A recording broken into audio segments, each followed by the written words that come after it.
Hello, universe. Sorry, I should have cleared my throat before I hit the record button, but since it's 4 seconds until midnight, meaning I am just getting in on January, what is with me wanting to call February January? February 23rd, I signed on at 11:59 and 50 seconds. I believe that is currently the closest to late I have pushed it. And I left a cookie on the living room table. Yeah, did you enjoy it? That Phoebe did take advantage of. So, opportunity realized, huh, dog? Quit looking around for another one. That's all you get. You ate a whole cookie. Yeah. Which, given where Phoebe's at in life, hell, Phoebe, have another one. Well, I'll go get you one. Oh, look at you scratching your... Okay. It's funny that this, I was, again, trying to coordinate the metadata for all these recording episodes. There is a slot in the tags called mood. So I've been going back and re-listening to quite a variety of them and trying to capture which mood I think is most appropriate for that, and trying not to be repetitive in any way. So everything from loopy to appreciative to to unlistenable have been in the queue, and little things like that make up for some of the other ways life can be, I don't know, challenging.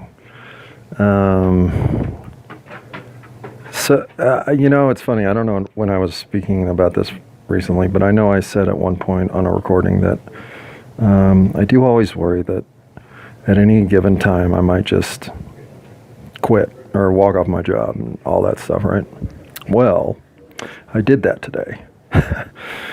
And I was not putting this off. As a matter of fact, I did intentionally not record as soon as I got home because I was a little heated. And I wanted to make sure that I calmed down for an hour or two before I even really tried to think about what I felt about how I finally was... I have had trouble with this guy, one guy, at work since day one. In fact, the only really good week of work I ever had was the week he was sick. He had COVID. He was gone for like 10 days. And honestly, I started really liking my job at that point. And then he came back, and it's been hell since. And tonight I just walked out. And I walked out in the right. And I can't say that I've done that before. But I will. I am not upset with myself. I actually am proud of stepping through the static that was being created. Not my fault.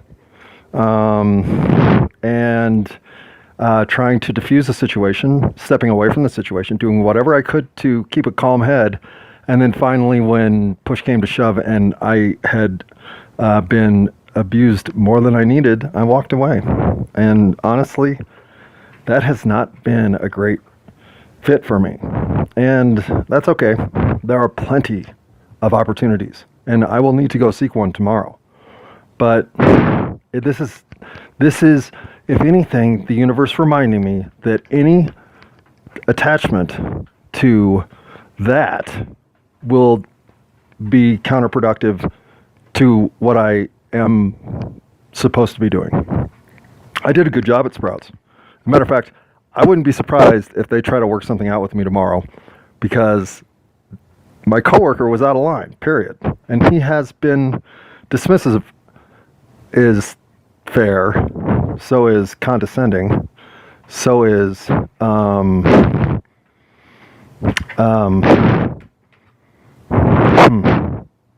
I like the guy. That's the downside. Like, I would totally be friends with him. I just don't want to work with him.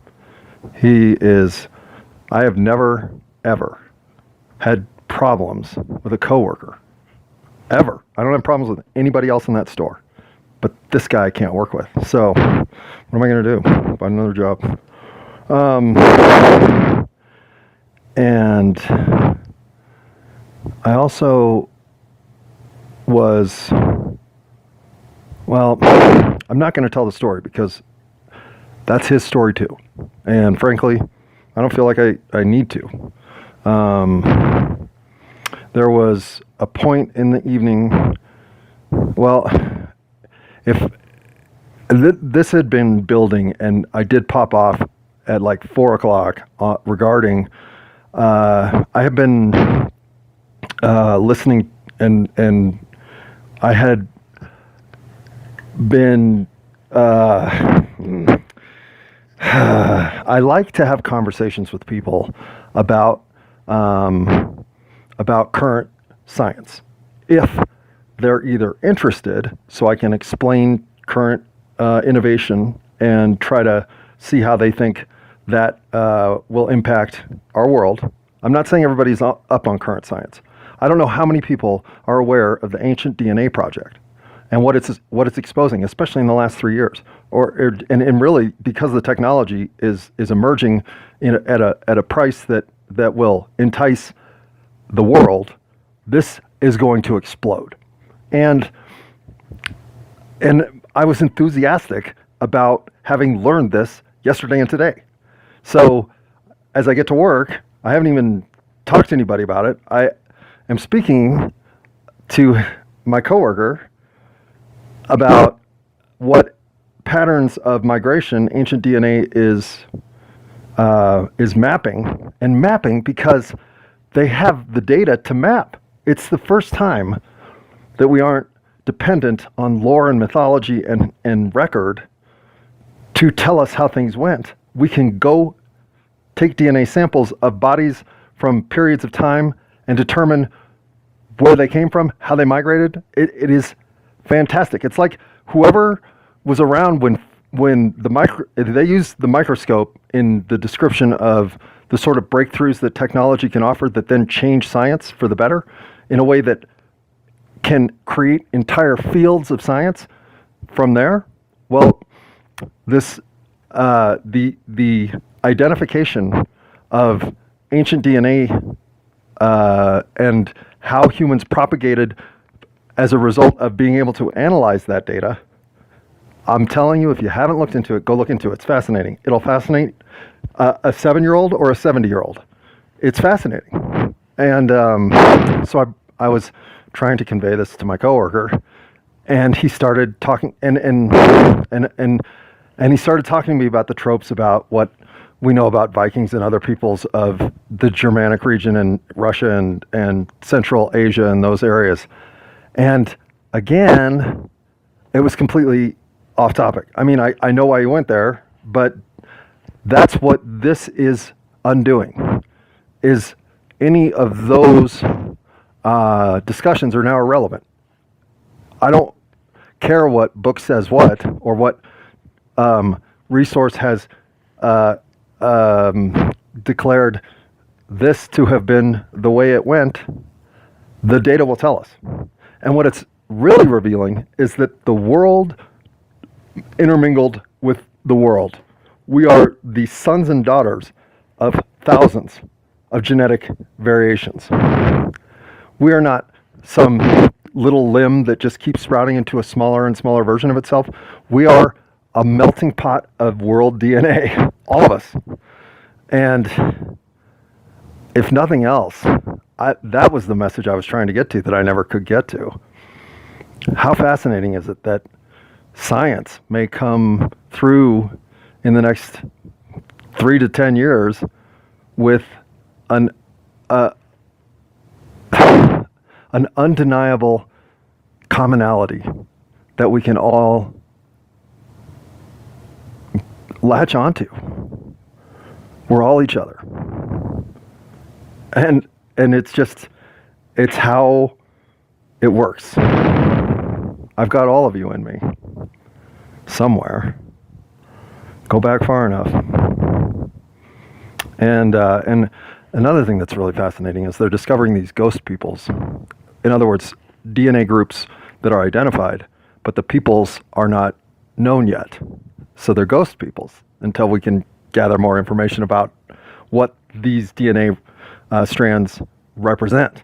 But they know that these peoples exist because they've got the proof of them in the DNA evidence. So, I mean, there's just so much here that is awesome. And so when I got talked over, instead of being able to explain what this was, I said, you're giving me not current data. I'm trying to explain to you what is going on, like, immediately. And then that was a little hostile, I'll agree. But, you know, like, I don't want to waste time talking to people who don't listen. And I will say, unfortunately, this coworker and I had a difficult time communicating. And I'm aware that I can be difficult to communicate with, and I've done everything I can to be gracious, kind, understanding of this coworker. But there was too much static, and it's just not worth mining through. It's just not. And I got along with every single other person. As a matter of fact, I got some decent friends over there. So, whatever. I have more self-respect than I've ever had, and I spent 2 months trying to work this out. I am not going to go up the chain of management to solve my problems. If I can't get along with somebody, this is a first. I've never had a coworker that was so abrasive. I couldn't stand being at work. And so, what are you going to do? Time to decide that's why you work meat counter jobs, because they are easily available, and thus these incidents aren't tragic, though they're disappointing. Nobody wants to quit their job. It feels reckless, at least. At most, I don't know, overreactionary, unnecessary, entitled, stupid, hot-headed, rambunctious. I don't think of rambunctious as a word that qualifies for someone who quits their job unless you do it because you spent all of the afternoon in a bouncy castle and you aren't even allowed to have that in your office. I mean, I could see where someone would be like, well, that's a rambunctious thing to get fired for. But that was not the case here. And I didn't get fired. And I talked to the manager. He called me. And oddly was on my side. But, it's like I said, this is not of enough. This doesn't concern me. Maybe it should. Maybe I'm being a little too soft here. I can certainly hear the angels singing down, get your ass back to work and apologize. But actually, I can't hear that. That's not true. I shouldn't have. Why do I just speak stuff I don't think about? I don't even know why I said the word angels. Like, angels? What angels? The Los Angeles Angels? Aren't they the Anaheim Angels now? Whatever. If you are going to do something like this, all I can recommend is that you do it the way I did it. And what I did is I patiently tried to diffuse the situation. I immediately forgave this person for what was a transgression. And if it hadn't been so many micro-transgressions that built up to this point, this wouldn't have caused me the stress it did. But at some point, when you showed me the level of disrespect you showed me tonight, that is enough disrespect to go. Because otherwise, I'm willing to be abused. And I'm not. I will not be abused. I will work hard. I will work congenially. I will do 70% of the work to your 30. But I will not suffer your abuse. And so there are no angels singing down on me to rethink this decision. This decision was correct. And it's been correct for a month. I just wasn't going to make it rashly. And while this may seem rash, it wasn't. It's not rash at all. What is unfortunate is that means I now must persist in finding additional work. I cannot be jobless. So how quickly will that happen? I don't know, maybe tomorrow. If my karma's good, I'll be working again by Monday. And I think my karma's good. So I don't really expect this to be any more than a 3 or 4 day hiccup. But again, here I am, unable to find harmony in the workplace. And I had it close. I had it all but one element. And this element was significant. And it was there. It was persistent. It was there from day one. And it was concerning on day one. Concerning enough on day one that on day two, new hire guy and I had a conversation saying, am I overreacting to this? No, I'm glad to know that I'm having similar reactions to you, my friend, because I thought I might be overreacting. So what it is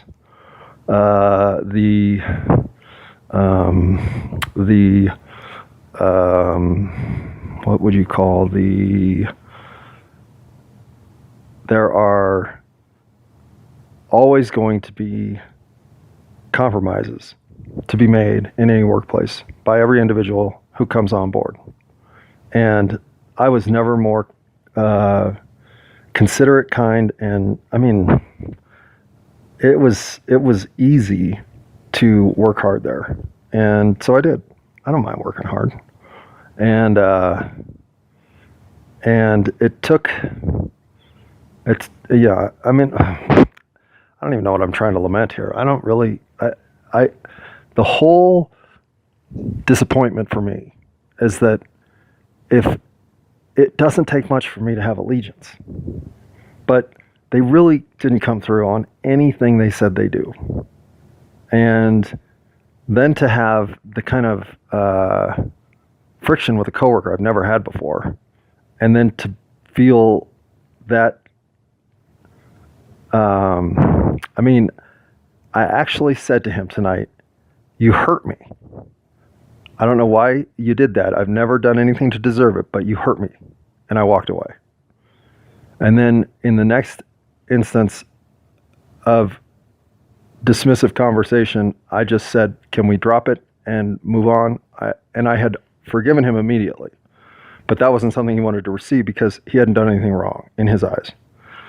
Those are the kinds of things that I'll let slide a lot, but I'm not going to let slide when I've been abused. So, and the manager agreed with me.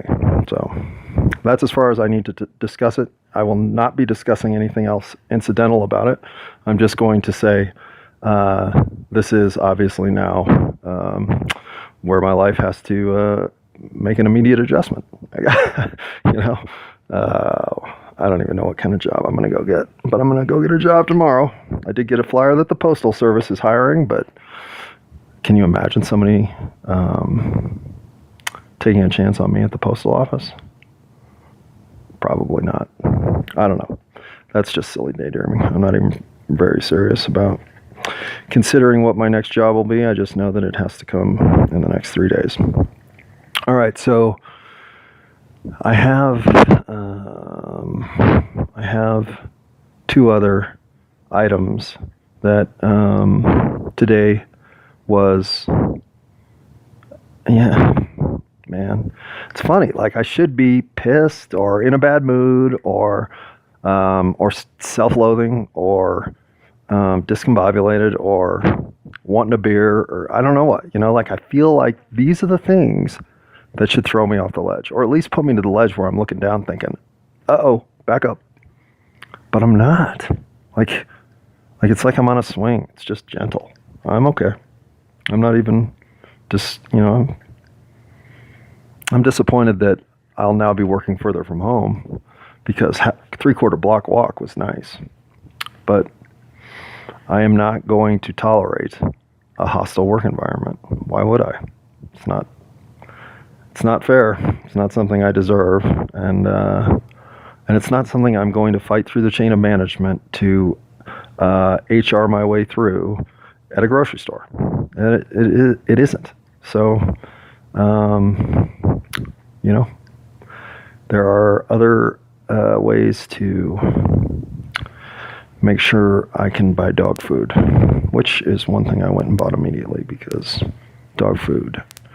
Dog food's a resource that we don't ever want to run out of, right, Phoebe? No run out of dog food. Actually, just don't run out of food generally. Because cookies. Oh, yeah, we like cookies.